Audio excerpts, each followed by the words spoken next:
ایک دیہاتی نبی علیہ السلام کے پاس آیا. پینڈو لوگ آپ کو پتا ہے بالکل دو ٹوک سادہ سی بات کرتے ہیں. اس نے آگے سیدھا کہا یا رسول اللہ مجھے کوئی ایسا عمل بتائیں کہ میں جنت میں چلا جاؤں. یہی انسان کی کامیابی ہے. پیغمبر سے سب سے بڑی چیز یہی مانگنی چاہیے, ٹھیک ہے, اور اس کے بعد جنت میں ان کا پڑوس مانگ لینا چاہیے. اللہ تعالیٰ ہم سب کو نصیب فرمائے, آمین. تو نبی صلی اللہ علیہ وآلہ وسلم نے فرمایا کہ 5 وقت کی نماز کو قائم رکھو. یعنی پہلے آپ نے فرمایا کہ اس میں الفاظ ہیں, آپ نے فرمایا کہ اللہ کی عبادت کرو, اس کے ساتھ کسی کو شریک نہ ٹھہراؤ, تم جنت میں چلے جاؤ گے. 5 وقت کی فرض نماز کو قائم رکھو, فرض زکوٰۃ ادا کرو, اور رمضان کے فرض روزے رکھو. اس وقت تک حج فرض نہیں ہوا تھا, اس لیے آپ نے 4 چیزوں کا ذکر کیا, ورنہ وہ 5ویں چیز بھی ہے. سب کے ساتھ آپ نے فرض فرض کے لفظ بولے. تو وہ وہاں سے مڑا اور جاتے ہوئے اس نے کہا کہ نہ میں اس میں کوئی کمی کروں گا نہ زیادتی. تو نبی علیہ السلام فرمایا اگر کسی نے کوئی جنتی شخص دیکھنا ہے تو اسے دیکھ لو. اچھا, اس سے یہ بھی پتا چلا کہ نبی علیہ السلام کو اللہ نے وحی کے ذریعے بتا دیا کہ یہ استقامت میں بھی رہے گا, یعنی جو اس نے دعویٰ کیا نا اس پہ قائم رہے گا. کتنا خوش نصیب شخص تھا. اللہم اجعلنا منہم, آمین.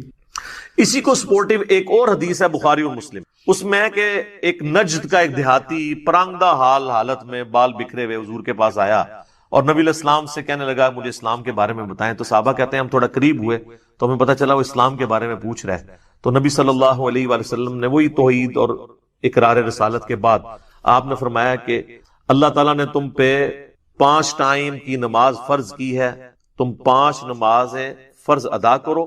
تو اس نے پوچھا کہ صرف فرض؟ تو آپ نے پھر آگے سے فرمایا کہ ہاں اگر نفلی نماز تم پڑھنا چاہتے ہو تو وہ تمہاری اپنی مرضی ہے, اس میں اضافہ کر لو. اور یہ یاد رکھیے گا سنت موقدہ غیر موقدہ یہ ساری ٹرمز فقہا کی, احادیث میں 2 ہی ٹرمز ہیں, فرض اور نفل. اور نفل کا مطلب ہی ہے انفال, مال غنیمت, اضافی مال, کیونکہ جنگ کرنے کا مقصد مال ہتھیانا نہیں ہوتا, اللہ کے لیے لڑنا ہوتا ہے, یہ تو اضافی ایک بونس مل. نفل ان کہتے ہیں اضافی. پھر نبی علیہ السلام فرمایا کہ فرض روزے رکھو, ہاں مگر اگر تم نفلی رکھنے چاہو تو تمہاری مرضی. تو اس نے کہا یا رسول اللہ جتنا آپ نے مجھے بتایا نہ اس میں کمی کروں گا اور نہ زیادتی کروں, یعنی میں نے اس سے زیادہ بھی کوئی نہیں کرنا, جتنا آپ نے بتایا فرض کم ہی میں نہیں کروں گا. اور وہاں سے جب مڑا نا نبی علیہ السلام فرمایا اگر یہ اپنی بات پر قائم رہا تو یہ کامیاب ہوگا.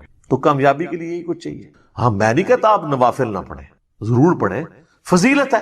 بخاری اور مسلم دونوں میں حدیث ہے نبی علیہ السلام 12 سنت موقدہ ہمیشہ پڑھتے تھے, 4 زور سے پہلے, 2 زور کے بعد, 2 مغرب کے بعد, 2 عشاء کے بعد, 2 فجر سے. اور صحیح مسلم میں تو ڈیٹیلڈ اوپر تلے احادیث ہیں کہ نبی علیہ السلام نے فرمایا کہ جو فرض کے علاوہ 12 رکھتے پڑھ لے اللہ تعالیٰ جنت میں اس کے لیے محل بنائے گا.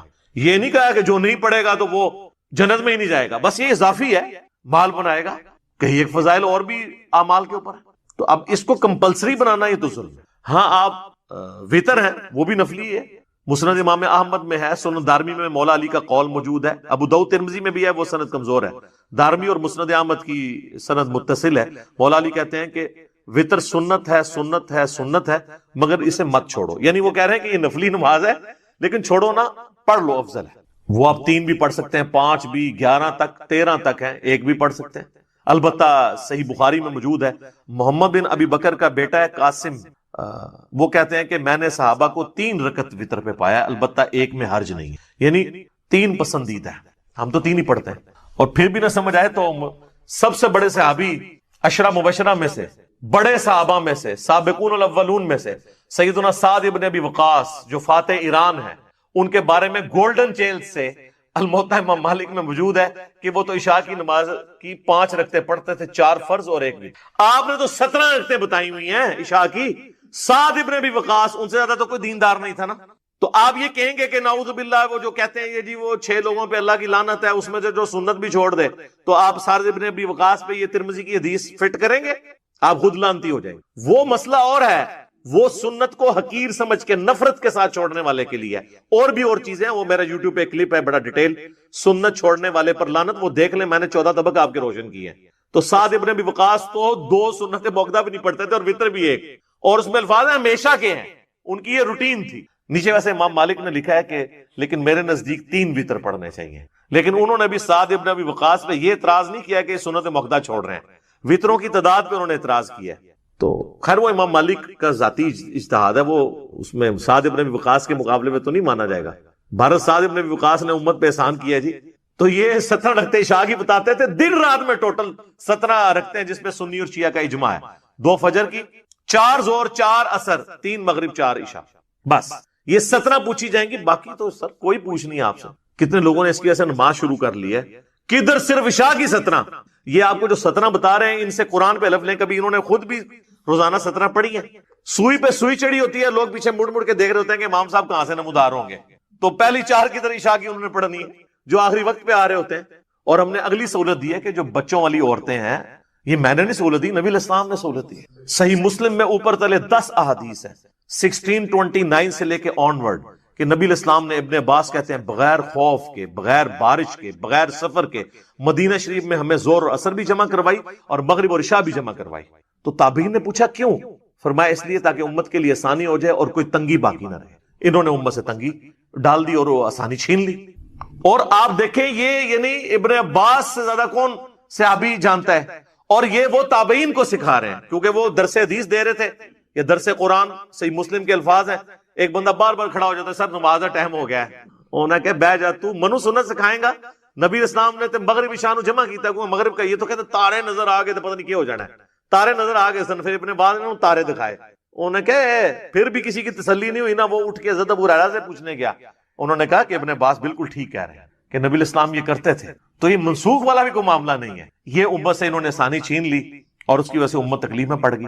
جمع تقدیم بھی درست ہے، یعنی زور کے ساتھ اثر پڑھنا، جمع تاخیر یعنی اثر کے ساتھ زور پڑھنا، اور سینٹر میں جمع سوری اسے کہتے ہیں، وہ بھی درست ہے۔ اور جمع سوری پہ تو اجماع ہے کہ آخری وقت میں آپ زور پڑھ لیں اور اول وقت میں اثر پڑھ لیں، یعنی اگر آج کل 2:50 پہ تقریباً وقت شروع ہو رہا ہے اثر کا، تو آپ 2:40 پہ زور پڑھ لیں اور 2:50 پہ جا کے اثر پڑھ لیں اسی وضو سے۔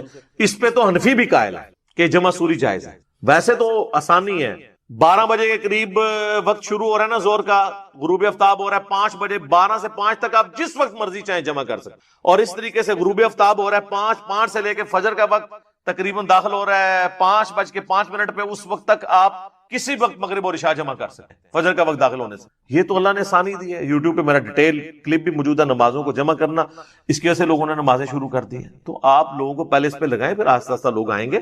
ہم نہیں کہتے ہیں سنت، میں پوری کوشش کرتا ہوں سنت کا اہتمام کروں، ہمارے بھائی بھی کرتے ہیں، کیونکہ وہ حدیث ہے ابو داؤد کے اندر کہ قیامت والے دن جس کے فرائض میں کوئی کمی نکلے گی تو اللہ تعالیٰ فرمائے گا میرے بندے کی نفلی باتیں دیکھو، اگر موجود ہیں تو ان کو فرضوں کی جگہ تول لو۔ تو آٹومیٹکلی یہ جو آپ سے قضائے عمریاں پڑھواتے رہتے ہیں پرانے سالوں کی، جی آج تک جتنی بھی قضا ہوئی وہ چھوڑیں، توبہ کیے بس آپ سے شروع کریں، آٹومیٹکلی آپ کی وہ توبہ سے معافی ہو جائے گی۔ اور ویسے بھی جو آپ سنتیں ساتھ پڑھیں گے اس کے ایکویلنٹ تول لی جائیں گی، کوئی ٹینشن لینے کی ضرورت نہیں ہے، آٹومیٹکلی آپ کی قضائے عمری روزانہ بنتی جا رہی ہے۔ تو یہ آپ امت کو مشکل میں نہ ڈالیں، احادیث کا بھی تھوڑا مطالعہ کر لیں، بابوں سے نکلیں، کتابوں کے دین پہ آئیں تو آپ کو پتہ چلے گا کہ کتابوں کا دین اور ہے۔ وَإِذَا ضَرَبْتُمْ فِي الْأَرْضِ، اور جب تم زمین میں سفر کرو، فَلَيْسَ عَلَيْكُمْ جُنَاحٌ، تو تم پر کوئی حرج نہیں ہے، کوئی گرفت نہیں ہے، کوئی حرج نہیں ہے، أَن تَقْصُرُوا مِنَ الصَّلَاةِ، کہ تم نماز میں قصر کر لیا کرو، یعنی نماز مختصر کر لیا کرو۔ وہ ڈیٹیلز جو ہیں وہ قرآن میں نہیں آئی ہیں، وہ سنت میں ہے، یعنی صحیح الاسناد احادیث میں۔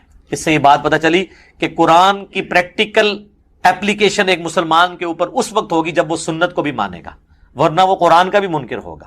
اسی لیے ہے نا سورۃ النساء کی آیت نمبر 80 میں، مَن یُطِعِ الرَّسُولَ فَقَدْ أَطَاعَ اللَّهَ، جو رسول اللہ کی اطاعت کرتا ہے تو وہ اللہ کی اطاعت کرتا ہے۔ اللہ کی اطاعت اب کرنی ہے، نماز قصر کرو، تو یہاں تو نہ نماز کی پوری رکھتے میں موجود نہیں، قصر کہاں سے کرنی ہے، طریقہ بھی کوئی نہیں، وہ سنت کی طرف۔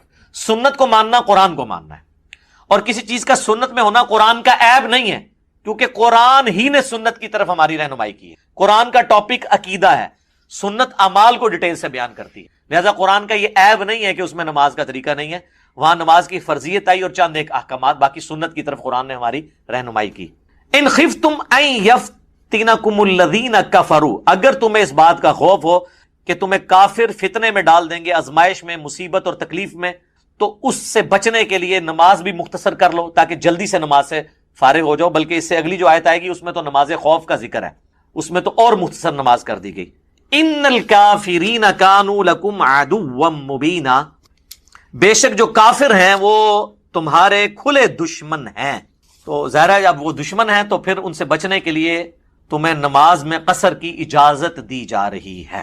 اب یہ آیت بالکل واضح ہے کہ قصر نماز یہ آپشن ہے، نہ کہ obligation، یعنی یہ اجازت ہے نہ کہ حکم ہے کہ ضرور کرنی ہے، کیونکہ الفاظ دیکھیں نا، فلیس علیکم جناح، کوئی تم پہ گرفت نہیں ہے، ان تقصروا من الصلاۃ، کہ نماز مختصر کر لو، قصر کر لو اس کے اندر، تو کوئی حرج نہیں ہے۔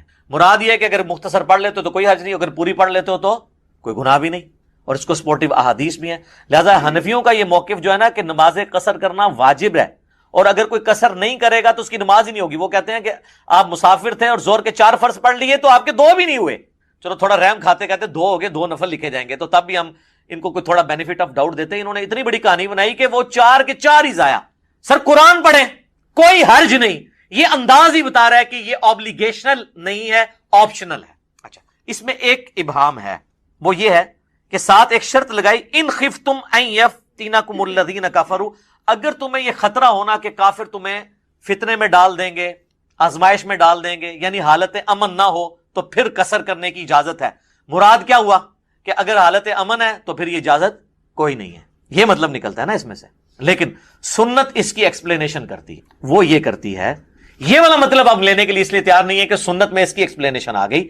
صحیح مسلم میں حدیث ہے، ایک شخص نے سیدنا عمر سے پوچھا، یہ قرآن میں تو آیا ہے کہ جب تم حالت امن کا تمہیں یعنی خطرہ ہو، اگر کہ امن کی حالت نہیں ہے اور دشمنوں سے خوف ہے، پھر تم قصر کرو، تو اب تو ہم کثرت میں ہیں، حالت امن ہے، حالت خوف ختم ہو چکی ہے، تو لہٰذا اب قصر بھی نماز کی سہولت ہم سے ختم ہو چکی۔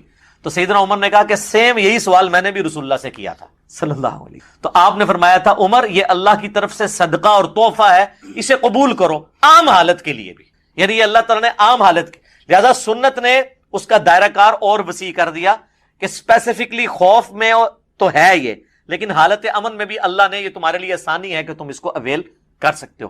اور اس حد تک کہ صحیح بخاری میں امام بخاری نے چیپٹر کی ہیڈنگ میں لیا ہے، قربان جاؤں، اور مولا علی کے نام کے ساتھ لکھا ہے علی ابن ابی طالب علیہ السلام اس میں، اور امام بخاری ہیڈنگ میں لے کے آئے کہ علی ابن ابی طالب علیہ السلام، یہ امام بخاری کو کوئی ایران سے فنڈنگ نہیں آتی تھی سر، ہاں یہ بے فکر ہیں۔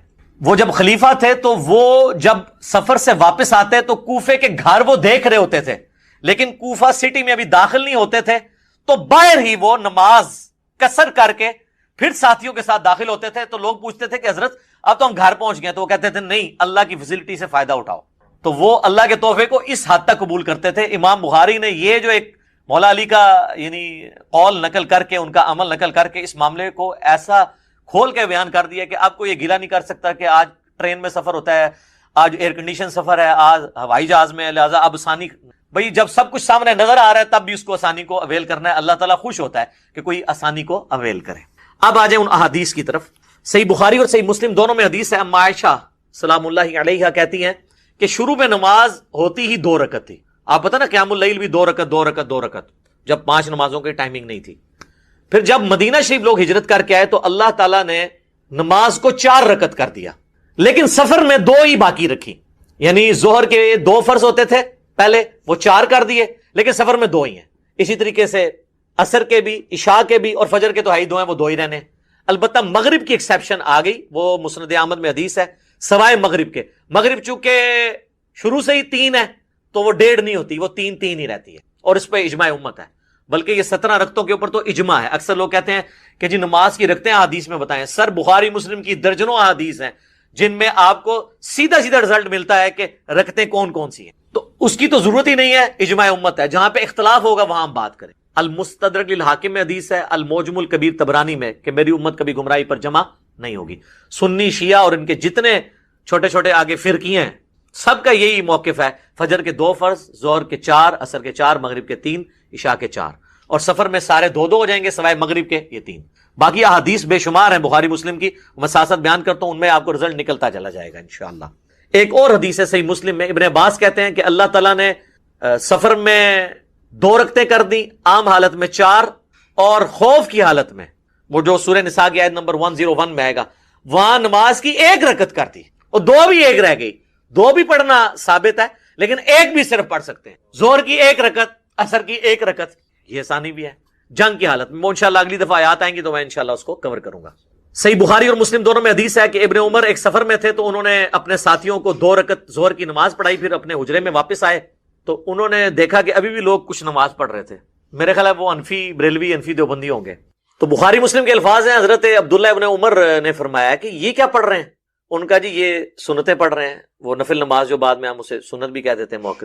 تو انہوں نے فرمایا کہ اگر میں نے سنتیں ہی پڑھنی ہوتی تو میں زور کے 4 فرض نہ پڑھ لیتا. پھر انہوں نے کہا کہ میں نے نبی صلی اللہ علیہ وآلہ وسلم، حضرت ابوبکر، حضرت عمر، حضرت عثمان رضی اللہ عنہم اجمعین، تینوں کے ساتھ پوری زندگی سفر کی ہے، وہ 2 رکعتوں سے زیادہ نہیں پڑھا کرتے تھے. اندازہ کریں، یعنی یہ اس میں الفاظ ہیں کہ میں نے تینوں کے ساتھ سفر کیے، وہ 2 رکعتوں سے زیادہ نہیں پڑھا کرتے. تو یہ بالکل واضح ہو گیا کہ یہ جو ان لوگوں کا خود ساختہ ایک مسئلہ ہے. پھر صحیح بخاری اور صحیح مسلم میں یہ حدیث ہے کہ ایک سفر کے دوران عبداللہ ابن عمر نے جو ہے وہ جب سفر کرتے ہوئے وہ جماعت کروایا کرتے تھے نا خود، تو 2 رکعت پڑھا کرتے تھے، اور اگر کسی مقیم امام کے پیچھے پڑھتے تھے پھر 4 پڑھتے تھے.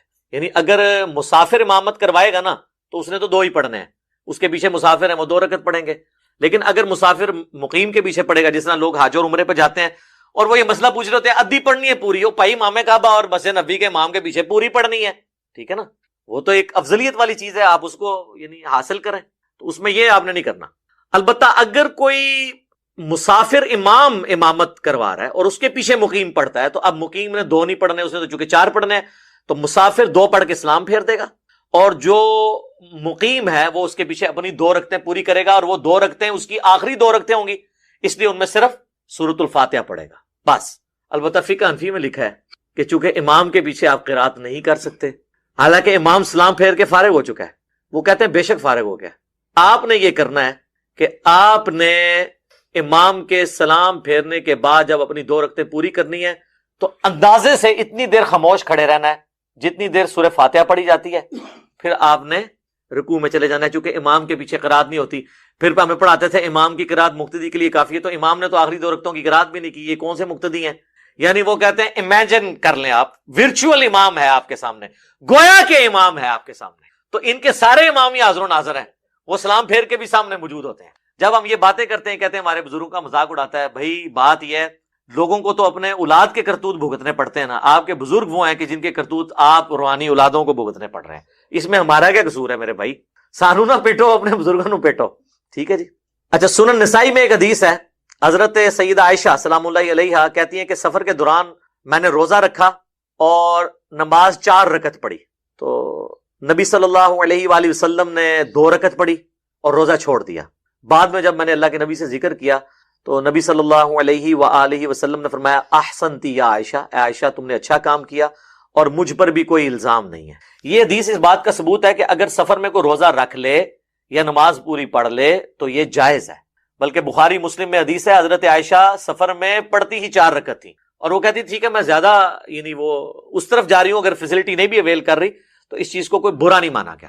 حتیٰ کہ سنن دارقطنی میں یہ حدیث ہے اور مشکات کے اندر بھی موجود ہے کہ نبی صلی اللہ علیہ وآلہ وسلم سفر میں بعض اوقات 2 فرض بھی پڑھ لیتے تھے، بعض اوقات 4 بھی پڑھ لیتے تھے، دونوں طریقے سے ثابت ہے، لیکن عمومی عمل آپ کا 2 فرض ہے جو عبداللہ ابن عمر نے نقل کیا. تو اس سے یہ بھی بات پتہ چلی کہ آپ یعنی مسافر کے لیے جماعت والا بھی کوئی ایشو نہیں ہے، کیونکہ سیدہ عائشہ نے اگر جماعت کے ساتھ اس طریقے سے نماز پڑھی ہوتی تو 2 کے بعد انہوں نے بھی اسلام پھیرا ہوتا، انہوں نے الگ سے اپنے 4 فرض پورے پڑھ لیے اور نبی علیہ السلام نے 2 پڑھے. اس طریقے سے عبداللہ بن عمر کے بارے میں بھی آپ سن چکے ہیں. جماعت ایشو نہیں ہے سفر کے دوران، اگر کوئی جماعت چھوڑنا بھی چاہتا ہے تو چھوڑ سکتا ہے، لیکن افضل یہ ہے کہ جماعت کے ساتھ وہ پڑھے. اور بخاری مسلم میں وہ حدیث جو عبداللہ بن عمر کی ہے اس میں ہے کہ اگر عبداللہ ابن عمر سفر میں اکیلے نماز پڑھتے تو 2 رکعت پڑھتے، تو اس سے ثابت ہوا کہ بغیر جماعت کے بھی وہ نماز 2 رکعت پڑھ لیا کرتے، اور اگر امام کے پیچھے پڑھتے تو پھر وہ 4 رکعت پڑھتے اگر وہ مقیم امام.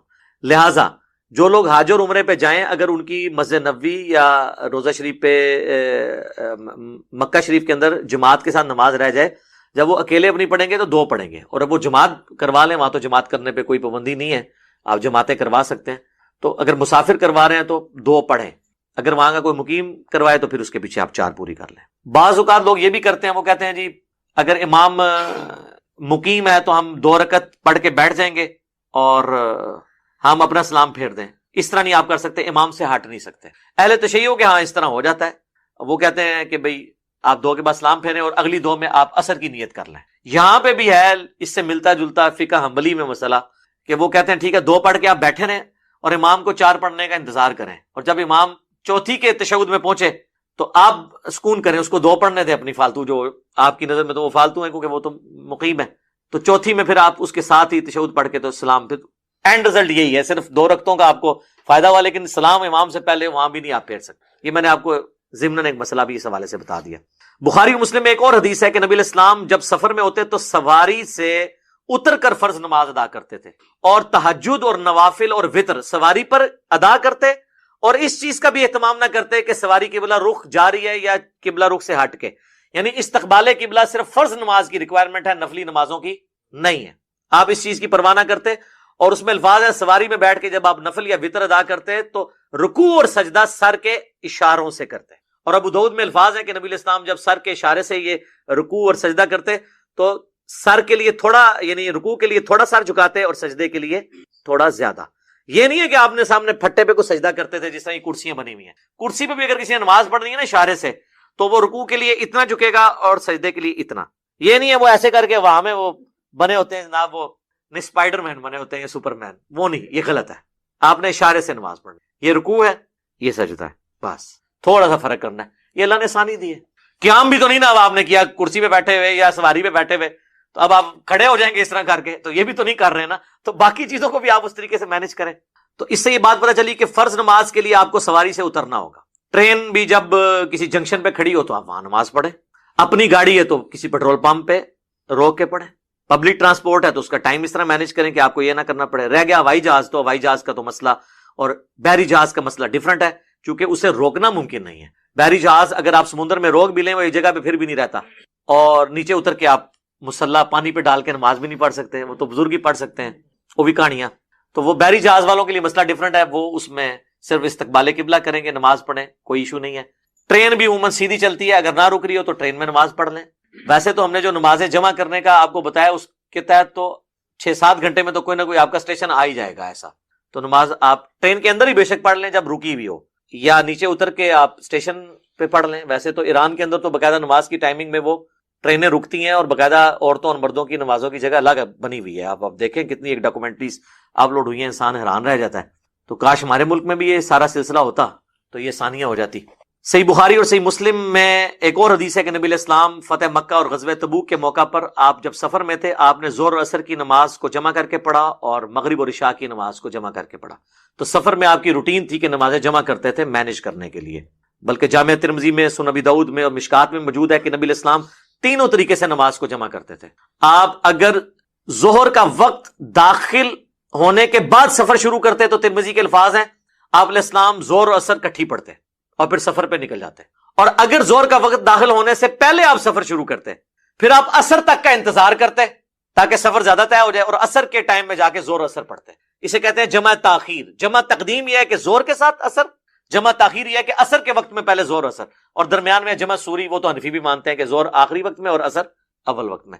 تو تین طریقے سے سنت ہے، اور اس میں آسانی ہے، یعنی ظہر کا وقت اگر 12:20 پہ داخل ہو رہا ہے اور مغرب 7:10 پہ، تو 12:20 سے 7:10 تک کسی بھی وقت دونوں نمازیں جمع ہو سکتی، اور مغرب کا وقت داخل ہو رہا ہے 7:10 پہ اور فجر کا وقت وہاں پہ شروع ہو رہا ہے جا کے صبح تقریباً کوئی 3:45 کے قریب یا 3:30 کے قریب، تو پوری رات میں کسی بھی وقت آپ مغرب اور عشاء جمع کر سکتے۔ جمع تقدیم، جمع تاخیر، جمع سوری، تینوں طریقے سے سنت ہے۔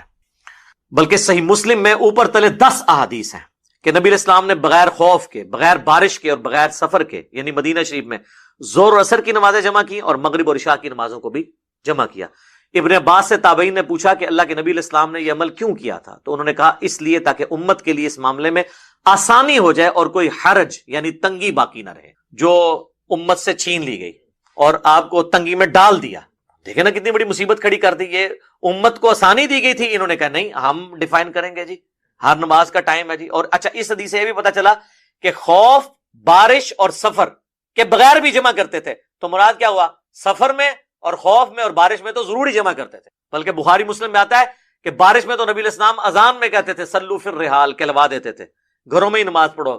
ابن عباس کہتے ہیں جمعے کا دن ابن عباس نے بھی یہ اناؤنسمنٹ کرائی اور کہا کہ نبی علیہ السلام بھی یہ نہیں چاہتے تھے کہ تم کیچڑ میں لپٹتے ہوئے مسجد میں پہنچو، تو گھروں میں ہی پڑھ لو، جمعے کی نماز جس کی اتنی تاکید ہے وہ بھی گھر میں ہی پڑھو، اس کی جگہ ظہر کی نماز پڑھ لو، تو یہ آسانی ہے الحمدللہ۔ اچھا بخاری و مسلم میں وہ جو حدیث ہے حجۃ الوداع والی، وہ اس چیز کا ثبوت ہے کہ نبی علیہ السلام نے جمعے کے دن حج آیا تھا یوم عرفہ، لیکن آپ نے ظہر کی نماز ادا کی، تو اس سے پتہ چلا کہ مسافر کے اوپر جمعے کی نماز نہیں ہے، پڑھ لے تو جائز ہے، لیکن وہ بھی حج والا جو معاملہ ہے اس میں تو نہیں کرے گا. حج کی تو یہ خصوصیت ہے کہ وہاں تو آپ نے مسجد خیف کے اندر آپ دیکھیں، اور ادھر دوسری وہ جو مسجد نمرہ ہے عرفات کے اندر، اس کے اندر یعنی جمعہ جب آتا ہے، چاہے وہ یوم عرفہ کو آئے یا باقی حج کے دنوں میں آئے، تو جمعے کی نماز نہیں ہوتی. 2 ظہر کے فرض ہوتے ہیں اور 2 عصر کے فرض ہوتے ہیں. میں نے تو خود پڑھی ہوئی ہے الحمدللہ دونوں جگہ. تو یہ میں نے یعنی آپ کو اس لیے علم میں اضافے کے طور پہ یہ بات بتا دی. باقی حنفیوں کے نزدیک تو یہ ہے کہ آپ نے چونکہ وہاں پہ اگر 15 دن سے آپ کا کم قیام ہے پھر تو آپ قصر پڑھیں گے، اگر اس سے زیادہ ہے تو آپ پوری پڑھیں گے. اور باقاعدہ انہوں نے تو، ان کے عالم صاحب نے تو مشورہ دیا ہوا ہے کہ چونکہ حنفی زیادہ ہوتے ہیں تو سعودی عرب والوں کو چاہیے کہ وہ جو امام کعبہ انہوں نے وہاں رکھا ہوا ہے نا، وہ تو مقیم ہوتا ہے اور لیکن وہ پڑھا رہا ہوتا ہے سفری نماز. حالانکہ حج کی خصوصیت ہے سفری نماز، یعنی نماز 2 فرض پڑھنا. وہ کہتے ہیں ہمارے نزدیک تو اس کے پیچھے ہماری نماز نہیں ہوگی کیونکہ اس کی اپنی نہیں ہو رہی. 4 پڑھنے تھے اس نے 2 پڑھ دیے. تو کہتے ہیں کہ ہمارا مشورہ ہے کہ سعودی حکومت حج کے دنوں میں نا اس کو تقریباً کوئی 70-80 کلومیٹر کا سفر گاڑی میں کروائے اور جا کے اینڈ ساری یہ لکھا ہوا ہے فقہ حنفی میں کتابوں کے اندر، تو سفر کروائے تاکہ وہ مسافر ہو جائے اور اینڈ پہ جا کے وہاں پہ مسجد نمرہ میں یا وہاں اتار دے تاکہ پھر وہ ہمارے نزدیک بھی، یعنی ہیلے تو تمہیں پتہ ماسٹر نے ہیلے بنانے تھے، یہ تو کچھ بھی کر سکتے ہیں. تو کہتے گڈی تے سیر کراؤ، انہوں جعلی مسافر بنا دو تاکہ تو تسی بھی جعلی نیتی کر کے پڑھ لو، جو کام ہی جعلی کرنے نے سارے. تو یہ انہوں نے باقاعدہ مسئلہ جو ہے نا وہ لکھا ہوا ہے اپنی وہ جو حج سے متعلق کتابیں ہیں. اچھا یہاں پہ اب ایک اور چیز جو بڑی امپورٹنٹ ہے کہ کتنے دن کے لیے جائے تو وہ مسافر ہوگا. وہ صحیح بخاری میں ہے کہ 19 دن کا نبی الاسلام 19 دن سے کم کا جب قیام کیا کرتے تھے یا 19 دن کے برابر اور اس سے زیادہ نہ ہوتا تو نبی صلی اللہ علیہ وآلہ وسلم نمازوں کو قصر کیا کرتے. حنفیوں کے نزدیک 15 دن ہے. 15 دن والا قول بھی جامعہ ترمذی میں بلا سند ہے، لیکن مصنف ابن ابی شیبہ میں، مصنف عبد الرزاق میں موجود ہے کہ عبداللہ ابن عمر اگر 15 دن کے لیے کہیں جاتے تو وہ اپنے آپ کو مقیم تصور کرتے، 15 دن سے کم کو وہ مسافر سمجھتے. 15 والی بھی بات ہے، 19 دن والی بھی ہے. بہرحال 15 دن بھی بہت ہے. جو لوگ ہر ویکینڈ پہ گھر واپس آتے ہیں، ایون 2 ویکینڈ کے بعد بھی ہیں، تب بھی وہ سب کے نزدیک مسافر ہیں. اور اس میں جو ڈرائیور ہیں جو روزانہ واپس آ جاتے ہیں، دوسرے شہروں میں جاتے ہیں، وہ روزانہ نماز قصر بھی کریں، نماز جمع بھی کریں، آسانی ہے. اس طرح باہر کے ملکوں میں جو سب ویز کے اندر لوگ اتنی ٹریولنگ کر کے جاتے ہیں، وہ نمازوں کو جمع بھی کریں اور قصر پڑھیں. وہ اس کی یعنی کتنا وہ فاصلہ ہونا چاہیے وہ میں اینڈ کے اندر یعنی ڈسکس کرتا ہوں. ابھی تو میں اس کو ڈسکس کروں کتنے دن کے لیے، تو وہ تو 1 دن کے لیے گئے ہوتے ہیں، واپس آ جاتے ہیں. اس طریقے سے ایک بندہ کراچی سے چلا اور اس نے پشاور جانا ہے، راستے میں 10 مہمانوں کے گھر اگر وہ 10 دن بھی رکتا جائے، ہر جگہ ہی وہ قصر نماز پڑھتا چلا جائے گا کیونکہ الٹیمیٹلی تو اس نے وہاں جانا ہے، تو وہ مسافر ہے. تو ڈرائیور ہو، اسٹوڈنٹ ہو، ہاسٹل میں رہ رہا ہے اور ہر ہفتے یا 2 ہفتے بعد واپس آ جاتا ہے، تو یہ نہیں ہے کہ اب وہ مقیم ہو گیا وہاں پہ. بے شک وہ 5 سال کے لیے گیا ہے لیکن ہے تو غریب الوطن ہے نا، اس لیے تو گھر واپس آتا ہے. ہاں جس دفعہ وہ 15 دن یا 19 دن سے زیادہ رکتا ہے اس دفعہ وہ پوری نماز پڑھ لے. عام دنوں میں وہ مسافر بھی، ہاسٹل کے اندر جو اسٹوڈنٹس ہیں وہ قصر نماز ہی پڑھیں گے. یہ ساری وہ چیزیں جو لوگ پوچھتے ہیں، پریکٹیکلی ہم بھی اس سے گزرے تو وہ ان کے لیے آسانی ہے. باقی اگر کیٹاسٹرافک کنڈیشن ہو تو پھر آپ بے شک 6 مہینے تک پڑھیں. سن کبرا البیہقی میں آتا ہے، عبداللہ ابن عمر کہتے ہیں کہ ہم آذربائیجان کی جنگ کے لیے، رشیا کی جنگ کے لیے حضرت عثمان کے دور میں جب گئے تو ہم نے 6 مہینے تک قصر نماز پڑھی ایک جگہ، کیونکہ برف باری شروع ہو گئی تھی. تو آج کل کرتے 6 مہینے گزر گئے. ان کی نیت تو وہاں رکنے کی نہیں تھی نا، آج برف باری رکے تو ہم چل پڑیں گے. تو اس طرح اگر کسی کی پوری زندگی بھی گزر جاتی ہے، اس کی نیت نہیں تھی رکنے کی، بھائی کل صورتحال یا کوئی بندہ یہاں سے گیا ہے کسی مریض کے پاس تیمارداری کے لیے ہاسپٹل کے اندر، اور یہاں سے اس کی نیت تھی کہ 2 دن بعد جان چھوٹ جائے گی، ڈاکٹر کہتے ہیں نہیں جی 2 دن اور لگ جائیں گے. اس طرح 2 دن 1 دن کرتے 1 سال بھی وہ وہاں پہ رہے، وہ حالت خوف میں بھی ہے، حالت سفر میں بھی ہے، وہ قصر نماز پڑھتا رہے تو اس کے اوپر کوئی گرفت نہیں ہے. یہ جس طریقے سے کئی کہانیاں چل رہی ہیں نا، یہ کنڈے بھی ایک کہانی ہے. اور ظاہر ہے جب بھی کوئی کہانی لانچ کرنی ہوتی ہے امت کے اندر کسی بڑی پرسنالٹی کے ساتھ اسے منسوب کیا جاتا ہے. تو یہ کنڈے منسوب کیے ہیں انہوں نے سیدنا امام جعفر بن محمد باقر بن علی بن حسین بن علی علیہم السلام اجمعین، المتوفى 148 ہجری. وہ کہتے ہیں امام جعفر کسی کو خواب میں آئے تھے، انہوں نے بشارت دی تھی کہ جو رجب کے کنڈے کرے گا تو اس کے لیے یہ بشارتیں ہوں گی. یہ تو سٹارٹ ہی خواب سے ہو رہا ہے، اس کا دین کے ساتھ کوئی لینا دینا نہیں، نہ امام جعفر کے ساتھ کوئی لینا دینا ہے. یہ وہ ایک پروپیگنڈا جو شیعہ کے ہاں چلا اور وہ کنڈے چل رہے ہیں. اور سنیوں کے ہاں بھی چونکہ امام جعفر ایک ڈومیننٹ پرسنالٹی ہے، ان کو رسپیکٹ دی جاتی ہے، ہم خود دیتے ہیں. تو چونکہ اب ان کا نام بولا گیا ہے، جس طرح کہ 11ویں کے اوپر شیخ عبد القادر جیلانی کا نام بول دیا جاتا ہے تو وہ 11ویں چلنا شروع ہو گئی ہے. اس طرح سنیوں کے ہاں بھی چلنا شروع ہو گئی. باقی دوسری طرف اہل سنت میں جو اینٹی شیعہ ایلیمنٹس تھے انہوں نے کوشش کی کہ جی اس سرمنی کو ڈائلیوٹ کرنے کے لیے انہوں نے ایک نئی کہانی ڈیوائز کی. انہوں نے کہا کہ اصل میں 22 رجب کو حضرت معاویہ ابن ابی سفیان رضی اللہ تعالیٰ عنہ کی وفات ہوئی تھی. اس وفات کی خوشی میں شیعہ جو ہے نا وہ کنڈے بناتے ہیں. یہ ایک نئی کہانی انہوں نے دریافت کی. تو یہ کہانی جب آپ نے دریافت کی ہے تو یہ کہانی دریافت جن لوگوں کے بارے میں کی ہے سر ان کی بھی رائے لے لیں کہ ان کا موقف یہ ہے بھی ہے کہ نہیں. تو وہ آپ کو کہیں گے کہ ہمارے لیے حضرت معاویہ کی موت یا زندگی اتنی اہمیت کی حامل نہیں ہے کہ ہم اس کو سیلیبریٹ کریں. وہ تو کہتے ہیں ہم ان کو کوئی اہمیت دیتے ہی نہیں ہے, ہم ان کو اتنا امپورٹنٹ پرسنالٹی کے طور پہ نہیں مانتے. وہ کیا مانتے ہیں وہ اگلا معاملہ ہے, لیکن کہتے ہیں اتنا بھی ہم نے سیریس نہیں لیا ہوا ان کو. یہ اسی طریقے سے ہے جیسا کہ بریلویوں کو یہ کیا کہانی کی کروائی جاتی ہے اور دیوبندیوں کو کہ اہل حدیث اماموں کو نہیں مانتے. ہم بھی بچپن میں, میرا خود بھی سارے فرقوں میں, مطلب میرا تو بلٹ اپ سارا بریلویت میں ہوا ہے. تو اب یہ بہت بڑی کہانی اور چل رہی ہے. آپ کسی اہل حدیث سے بھی جا کے پوچھیں کہ یار آپ اماموں کو نہیں مانتے, وہ کہیں گے نعوذ باللہ ہم تو مطلب اماموں کی خدمات کو لے کے چل رہے ہیں. چلے اگر امام حنیفہ رحمہ اللہ سے کوئی اختلاف بھی ہوا کسی مسئلے میں وہ تو الگ بات. باقی جو 3 بڑے فقہ کے امام ہیں, 3 وہ جو کہانی کرا کے بتائے گئے ہیں, یہ تو ہزاروں فقہ کے امام ہیں جن کے نام کتابوں میں ہیں لیکن وہ پبلکلی نہیں چلے. یہ وہ 4 امام تھے جن کو فرقوں نے آپ سمجھ لیں پروموشن کرنا شروع کر دی تو ایک معاملات چل گئے, پارٹیاں مل گئی ان کو. جیسے نبی اسلام کی ایک بیٹی سیدہ فاطمہ کو پارٹی مل گئی, باقی بیٹیوں کو پارٹی نہیں ملی تو وہ بیچاری مشہور نہیں ہوئی. حالانکہ شیعہ کی معتبر کتابوں کے اندر یعنی نبی اسلام کی 4 بیٹیاں, ایران کے شیعہ تو 4 وہ کہتے ہیں یہ تو انڈاؤٹڈ مسئلہ ہے. یہاں پہ کہانیاں انہوں نے کروائی ہوئی ہیں. ایون سب سے بڑا جو رافضی ہے یاسر الحبیب وہ بھی نبی اسلام کی 4 بیٹیاں مانتا ہے, وہ بھی اس کے بھی انکار کرنے کی ضرورت نہیں ہوئی. نہج البلاغہ کے اندر مولا علی علیہ السلام نے حضرت عثمان کو داماد رسول فرمایا, ٹھیک ہے. تو کہانیاں لیکن وہ چل رہی ہوتی ہیں اس طریقے سے. تو وہ ایک کہانی انہوں نے چلا دی اور وہ کہانی ان کی بکنی شروع ہو گئی کہ اماموں کو نہیں مانتے. وہ آپ اہل حدیثوں سے پوچھے آپ اماموں کو مانتے ہیں, وہ کہتے ہیں سر اماموں کو نہ مانے تو ہماری ساری کتابیں ختم ہو جائیں گی, کیونکہ امام بخاری کے استاد ہیں احمد بن حنبل, احمد بن حنبل کے استاد ہیں امام شافعی, امام شافعی کے استاد ہیں امام مالک, اور ان اماموں سے حدیثیں ہیں بخاری مسلم میں. اگر ہم ان اماموں کو ہی نہ مانیں تو ان حدیثوں کو پھر ہم کہاں سے مانیں گے جن کی چین سے وہ آ رہی ہیں. وہ پھر آپ کو بتائیں گے کہ ہم اماموں کو بھی مانتے ہیں اور اماموں کی بھی مانتے ہیں. اماموں کو مانتے ہیں کہ ان کی رسپیکٹ کرتے ہیں, اماموں کی مانتے ہیں کہ اماموں نے ہمیں بتایا ہے کہ ہماری کوئی بات بھی کتاب و سنت کے خلاف ہو تو اس کو چھوڑ دو. ہم اماموں کی روایت کردہ احادیث کو مانتے ہیں, باقی ان کے جو فتاوی جات ہیں جو دوسری صحیح الاسناد احادیث یا صحابہ کی اقوال کی روشنی میں غلط ثابت ہوتے ہیں, ہماری روشنی میں نہیں ان کی روشنی میں ہم ان چیزوں کو چھوڑ دیتے ہیں. تو اسی طریقے سے شیعہ کے بارے میں کہانی کرا دی, وہ حضرت معاویہ کی ڈیتھ کا دن منا رہے ہیں اور یہ سنی بھی ان کے دیکھا دیکھی شروع ہو گیا, ان کا اور چل رہا ہے. یہ اصالہ ثواب کے معاملے میں میرا بالکل کیٹاگوریکل ایک اوپینین ہے. لاکھوں لوگوں نے یوٹیوب پہ میری ویڈیو دیکھی ہے, مسئلہ نمبر 74. آپ اصالہ ثواب لکھیں یوٹیوب پہ, ٹاپ آف لسٹ میری وہ ویڈیو کھل جائے گی, اس میں نے ساری چیزیں بتائی ہیں. 11ویں ہو, میلاد ہو, محرم کی نیاز ہو یا آپ کی یہ رجب کے کنڈے ہوں, ان ساروں کے بارے میں ہے کہ یہ سب کی سب ایکٹیویٹیز دین میں خود سے داخل کی گئی ہیں. ہم ان کو کفر و شرک والا معاملہ نہیں کہتے لیکن بدعت تو ہیں. اب رہ گیا مسئلہ کہ اس طرح کی ایکٹیویٹیز میں جو کھانا ہے وہ حلال ہے یا حرام ہے. وہ بھی میں نے اس کے اندر بتایا ہوا ہے کہ کھانے کو حرام کہنے کے لیے یہ چیز ضروری ہے کہ آپ پہلے اس کی حرمت ثابت کریں. اس میں 2 طریقے ہیں, یا تو وہ چیز جو پکائی جا رہی ہے وہ حرام ہو, کو خنزیر بنا دیتا ہے تو حرام ہے, یا چیز تو پاک تھی لیکن اس کے ذبح کے وقت ذبح کے زبر کے ساتھ غیر اللہ کا نام لیا ہے تو وہ پھر بھی حرام ہو جائے گی. تیسرا مسئلہ ہے تقرب والا. تقرب میں اب 2 طرح کے آپشن ہیں. ایک تقرب یہ ہے کہ کوئی شخص یہ کہتا ہے کہ میں فلاں بزرگ کے اصالہ ثواب کے لیے کر رہا ہوں, حضرت حسین علیہ السلام کو ثواب پہنچ جائے, ایک میری طرف سے ہدیہ, تو اس کے معاملے میں بھی ایسا کوئی سختی والا معاملہ نہیں. لیکن اگر کوئی تقرب یہ کر رہا ہے کہ یہ اصالہ ثواب ان کو پہنچے اور وہ میرے مشکل کشا ہے اور اس کے بدلے میں یہ میری مصیبت حل کر دیں گے, تو وہ تو نیاز کے بغیر ہی عقیدہ شرکی ہے. نیاز تو سائڈ پہ رہ گئی, عقیدہ ہی غلط ہے, ٹھیک ہے نا.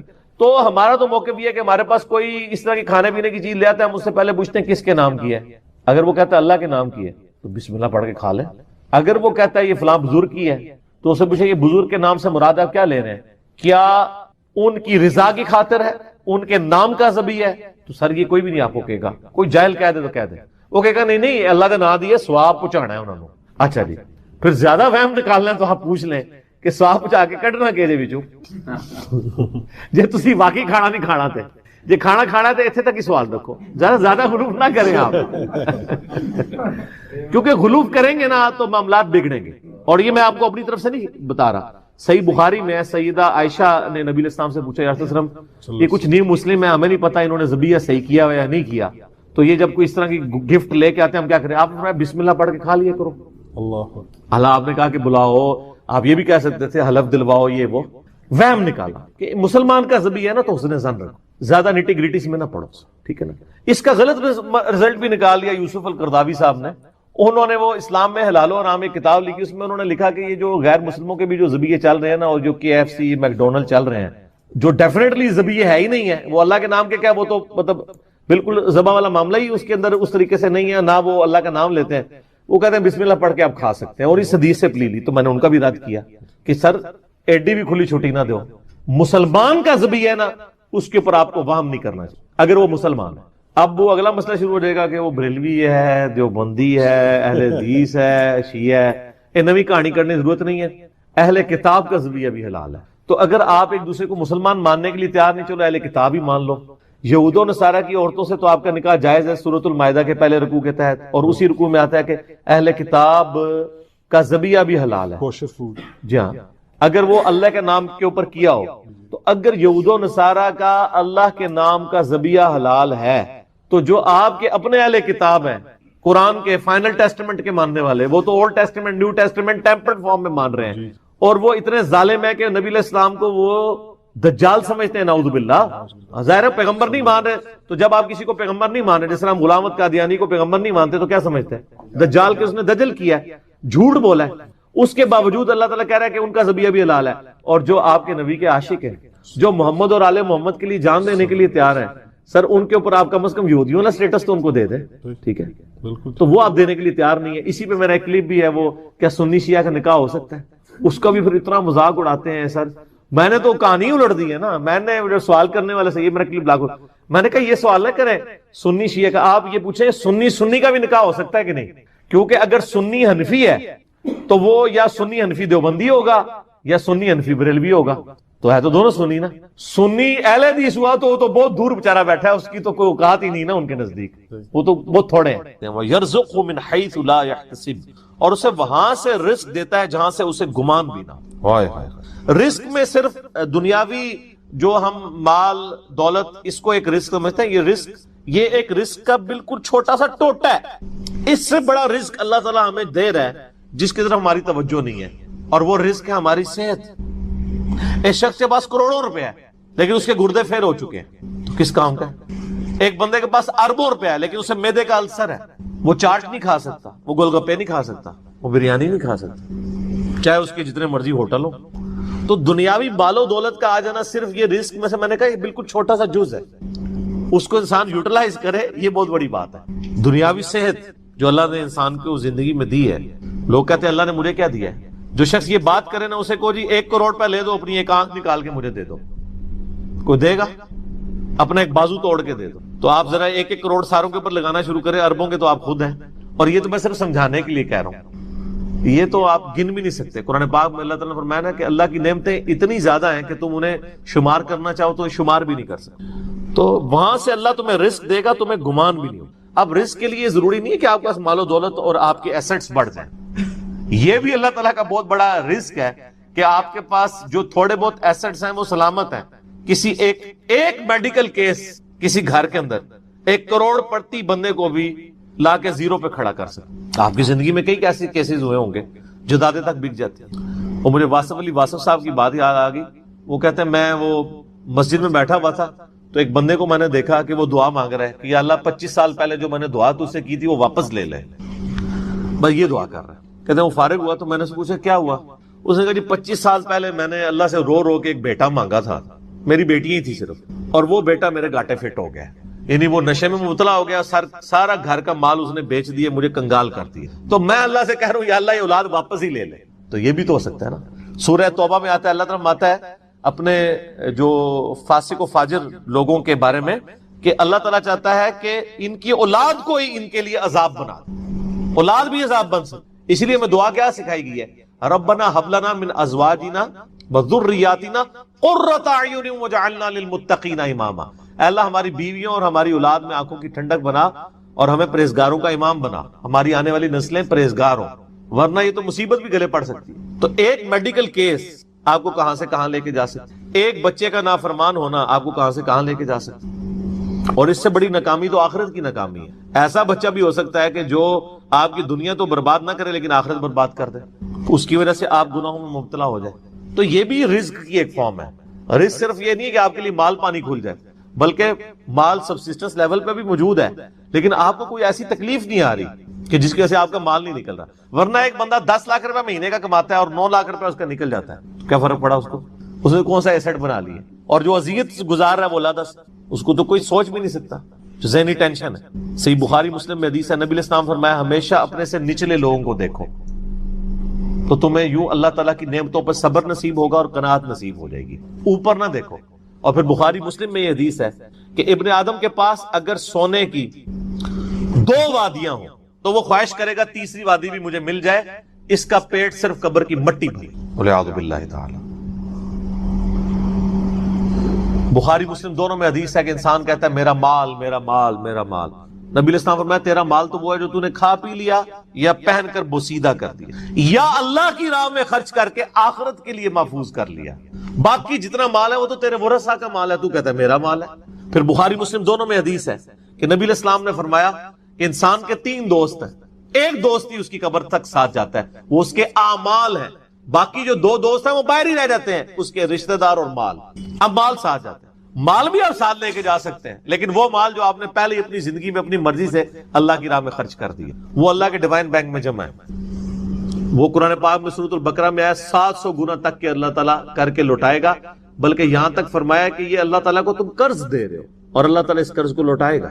دیکھیں کتنا قدردان ہے کہ دیتا اللہ ہے، اور جب اسی کے دیے ہوئے میں سے آپ اسی کی راہ میں خرچ کرتے ہیں تو وہ کہتا ہے کہ یہ تم نے مجھے قرض دیا ہے، اللہ کہتا ہے میں تمہارا مقروض ہوں، تمہیں لوٹاؤں گا۔ یہ ہے اللہ تعالیٰ کی قدردانی۔ جامعہ ترمذی میں حدیث ہے، مسند امام احمد میں موجود ہے کہ نبی علیہ السلام فرمایا کہ جب بھی کوئی شخص دعا کرتا ہے وہ خالی نہیں جاتی، یا تو اس دعا کے عوض جو تم نے مانگا وہ اللہ تمہیں عطا کر دیتا ہے، یا اس سے بہتر یعنی اس کی برکت سے اللہ تعالیٰ بہتر نعم البدل دیتا ہے، تمہاری کوئی تکلیف ٹال دیتا ہے، یا پھر اس دعا کو سنبھال کے رکھتا ہے قیامت کے دن کے لیے، اور اس دعا کے ایکویلنٹ تمہیں اجر عطا فرماتا ہے۔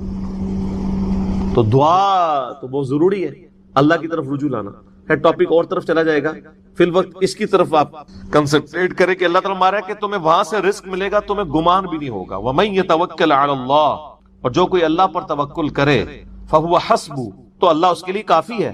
ان اللہ بالغ امری، اللہ تعالیٰ تو اپنا کام پورا کر کے رہتا ہے، لیکن قد جعل اللہ لکل شیء قدرا، اللہ نے ہر معاملے کے لیے ایک اندازہ مقرر کر رکھا ہے۔ اسی کو ہم وہ کہتے ہیں نا کہ اللہ کے ہاں دیر ہے اندھیر نہیں ہے، لیکن یہ دیر بھی ہم صرف سمجھانے کے لیے کہتے ہیں، وہ دیر نہیں ہے، وہ اللہ کا رول ہی یہی ہے کہ اللہ تعالیٰ نے کسی معاملے کو کس لیول کے اوپر جا کے ایڈریس کرنا ہے۔ 23 سال تک مشرکین عرب کو دیکھیں نا مہلت ملی ہے، کتنے لوگوں نے کہا کہ دیکھو کان پک گئے ہیں ہمیں سنتے ہوئے، نبی علیہ السلام ہمیں دھمکیاں لگاتے ہیں کہ قوم عاد قوم سمود کی طرح تم بھی برباد کر دیے جاؤ گے، جب وقت کے پیغمبر کا انکار کرو گے تو عذاب تو کوئی نہیں آ رہا۔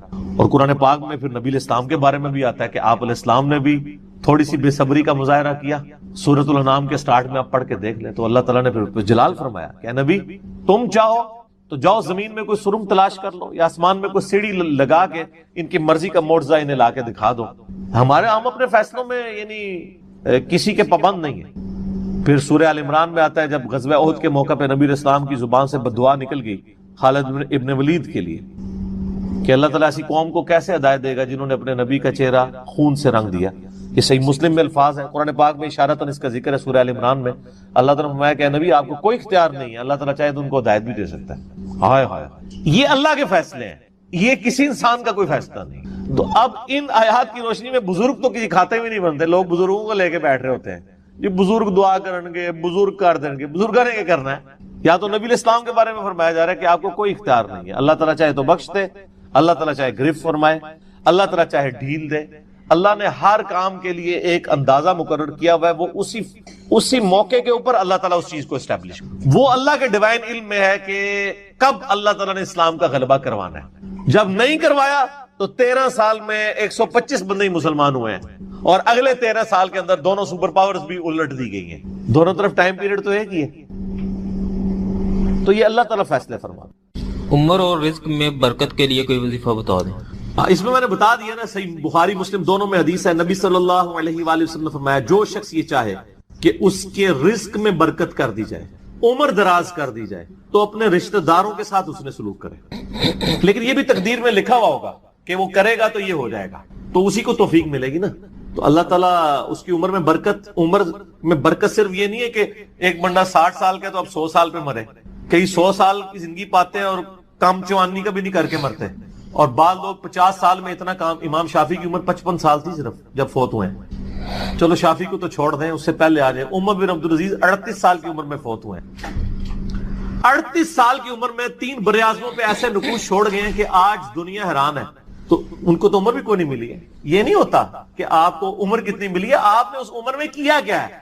آپ اللہ تعالیٰ آپ کو اسی ٹائم میں اتنی برکت. میں اپنے لیے آپ کو بات کرتا ہوں، میں کسی کیا بات کروں، میری زندگی خود اس چیز کا نمونہ ہے.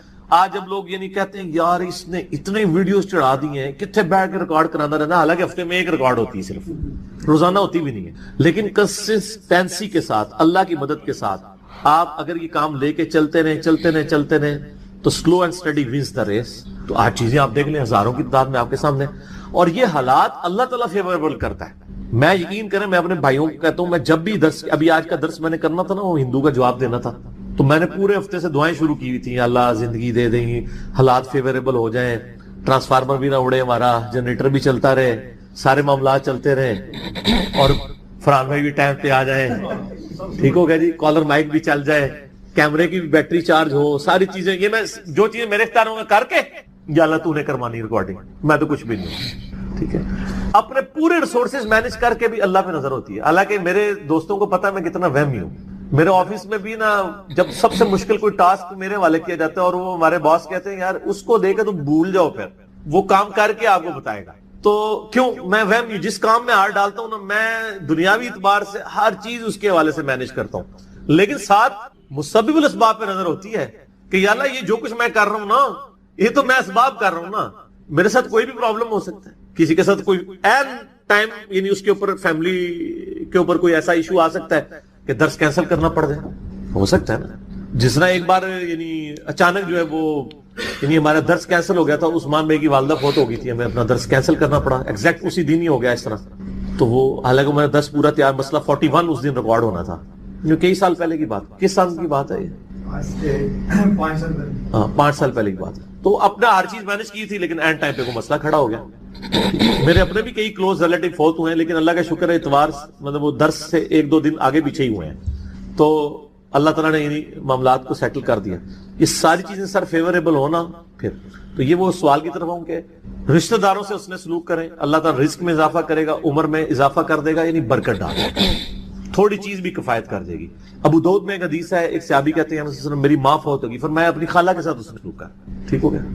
تو یہ رزق کے بڑھنے کا ذریعہ. باقی دعا تو ایک ہی ہے، اللہم ربنا آتنا فی الدنیا حسنہ وفی الآخرۃ حسنۃ وقنا عذاب النار. یہ دنیا کے ہر کام کے لیے دعا ہے، رزق کی برکت کے لیے، اولاد کے لیے، اولاد کے اچھے مستقبل کے لیے، لڑائی جھگڑا ختم کرنے، دنیا کی ہر چیز اس میں داخل ہے. کیوں؟